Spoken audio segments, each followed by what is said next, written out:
आज Doubtnut app download करें। Doubtnut पर अपने सभी गणित, रसायन विज्ञान, भौतिक विज्ञान और जीव विज्ञान के डाउट्स का करो सफाया। बस प्रश्न की फोटो खींचो, एक ही प्रश्न को क्रॉप करो और तुरंत वीडियो सोल्यूशन पाओ।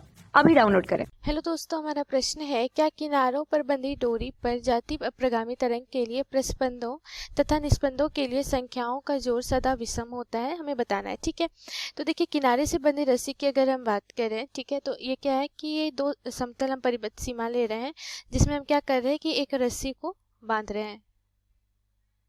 ठीक है, इसका दोनों सिरा क्या है, इस तरह से कसा हुआ है और इसकी लंबाई हम क्या ले रहे हैं, एल ले रहे हैं। ठीक है, तो इसमें क्या होता है कि अप्रगामी तरंग किस प्रकार से बनता है कि जो जब इसमें हम क्या होते हैं कि कंपन कराते हैं। ठीक है, तो क्या होता है कि जो एक तरंग होती है वो इस प्रकार से ये एक परिबद्ध सीमा से दूसरे परिबद्ध सीमा की ओर जाती है। ठीक है, और क्या होता है कि जब इसका ये आपतित होती है तो यहाँ पे क्या होती है कि ये तरंगे आगे संचरित ना होकर के यहाँ से इसका परावर्तन होता है, और परावर्तन के फलस्वरूप जो कालांतर में परिवर्तन होता है वो कितना आता है, पाई आता है। मतलब अब श्रृंग जो है वो गर्त बन के लौटेगी और जो गर्त है वो श्रृंग बन के। ठीक है, कुछ इस प्रकार से, और इन दोनों तरंगों का अध्यारोपण होता है, जिसके फलस्वरूप क्या होता है, अप्रगामी तरंग का निर्माण होता है। ठीक है, अब अप्रगामी तरंग का निर्माण हो रहा है तो यहाँ पे क्या होगी, निस्पंद बिंदुएं होंगी और प्रस्पंद बिंदुएं होंगी। ठीक है, निस्पंद क्या होगा कि जहाँ पे आयाम कणों का क्या होगा, शून्य होगा, और प्रस्पंद क्या होगा, जहाँ पे आयाम क्या होगा,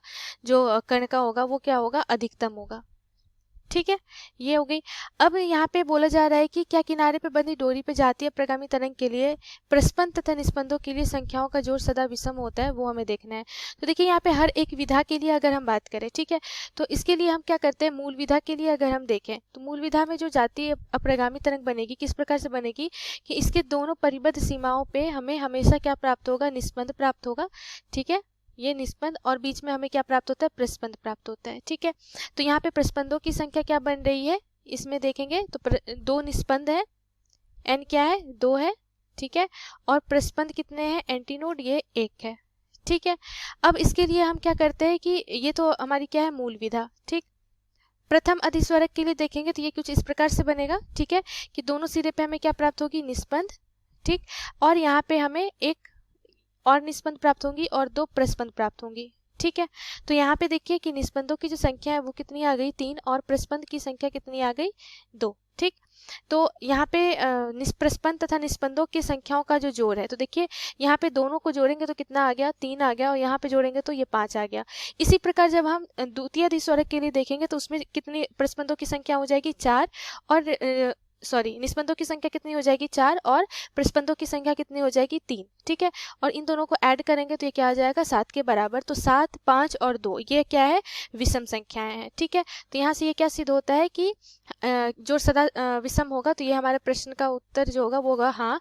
तो यहाँ पर हम इस तरह से सिद्ध कर सकते हैं कि क्या कैसी संख्या आ रही है, विषम संख्या आ रही है, निस्पंद और प्रस्पंदों का योग। धन्यवाद।